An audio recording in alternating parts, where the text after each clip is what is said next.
Assalamualaikum warahmatullahi wabarakatuh. Alhamdulillahirabbil alamin.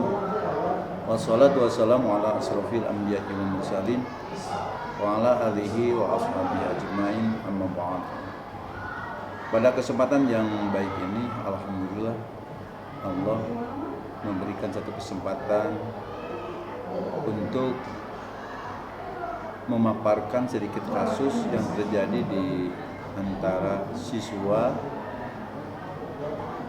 atau siswi di kelas 11. Kasus yang diangkat pada kesempatan ini adalah kasus seorang siswa walaupun dia sudah kelas 11 tapi masih ada kekurangan dalam membaca Al-Quran, bahkan mengenal Al-Quran.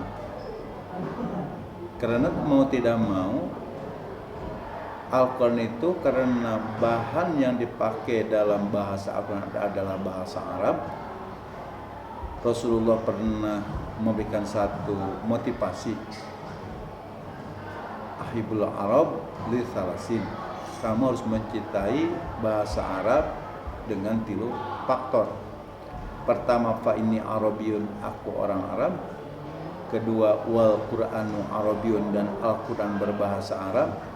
Dan ketiga, wa kalamu ahlil jannah fil jannah Arabiyun, komunikasi bicara orang atau ahli surga di surga nanti berbahasa Arab.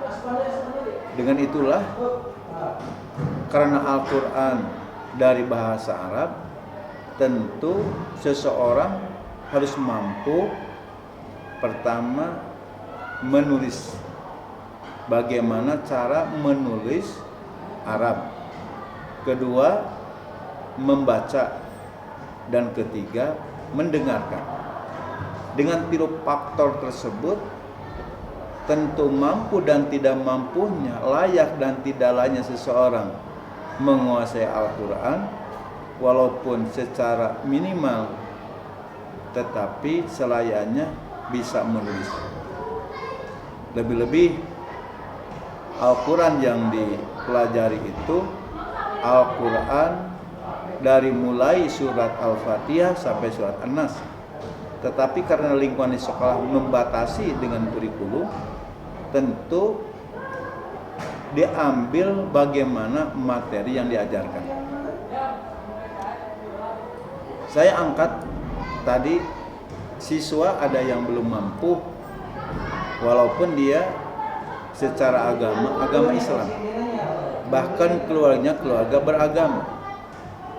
Ini kasus yang saya angkat karena entah karena memang dari awalnya dia tidak mampu, atau dia memang ada semacam lupa lagi tidak membaca, sehingga meminta pertanyaan yang dijawab oleh siswa yang bersangkutan dikala ada penilaian dalam pembacaan. Tentu siswa tersebut harus menjawab dengan jelas dari apa letak tidak bisa membaca. Pertama, yang ditanyakan belajar Al-Quran di sekolah. Kedua, membaca Al-Quran di sekolah. Ketiga, belajar Al-Quran di rumah. 4, membaca Al-Quran di rumah. Dan kelima, mengaji di pengajian remaja atau masjid. Tentu siswa itu harus bisa menjawab dengan jelas. Di sekolah dengan siapa, di rumah dengan siapa. Di sekolah apakah dengan 4 guru, 3 guru, 2 guru, atau 1 guru. Sehingga permasalahan akan muncul dan terjawab.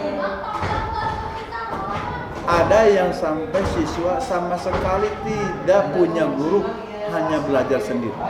Sedangkan Al-Quran itu harus punya guru, terutama gurunya yang sehat, gurunya yang tekun, sehingga membimbingnya tidak menyalahi baik secara makhraj huruf atau secara sifatu huruf atau ahkam huruf. Selanjutnya yang diungkapkan atau dipertanyakan pada siswa, bagaimana perasaan kamu di saat belajar Al-Quran? Dan kedua, siapakah yang menyuruh kamu untuk membaca Al-Quran? Dan ketika bagaimana perasaan kamu jika dalam suatu hari tidak bisa membaca Al-Quran? Keempat, bagaimana perasaan kamu dikala membaca Al-Quran yang terbata-bata? Dan selanjutnya membaca Al-Quran yang lancar. Nah, dengan pertanyaan tersebut tentu anak menjadi motivasi. Dia pengen bisa membaca Al-Quran seperti teman-temannya yang lain. Yang paling sulit itu dia apakah punya keinginan ingin bisa atau sama sekali biasa-biasa saja. Tidak ada tuntutan dia ingin bisa membaca. Tetapi dikala ditanya anak tersebut, dalam dirinya pengen bisa membaca tapi mungkin situasi belum mendukung. Oleh sebab itu saya bersama teman-teman di kelasnya kepada temannya disuruh supaya membantu, di rumahnya juga dibebankan kepada orang tua. Kalau di luar rumah tentu kalau ada ustadz ditambah oleh para ustadz atau ustadznya sendiri. Kalau di sekolah tentu dibimbing setiap kegiatan belajar di sekolah. Jadi intinya pada kasus ini mengangkat seorang peserta didik yang merasa kesulitan dalam membaca Al-Quran. Oleh sebab itu,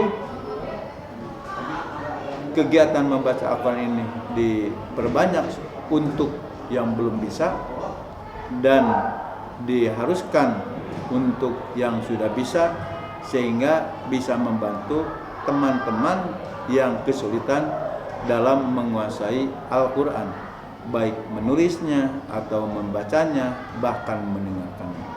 Hanya itulah studi kasus atau pembelajaran kasus yang ada di sekolah kami, terutama di kelas 11, baik IPA ataupun IPS. Mudah-mudahan dengan usaha kami ini ada secerca harapan untuk siswa yang belum bisa menemukan lagi pembacaan Al-Quran dengan lancar, tidak terbata-bata. Assalamualaikum warahmatullahi wabarakatuh.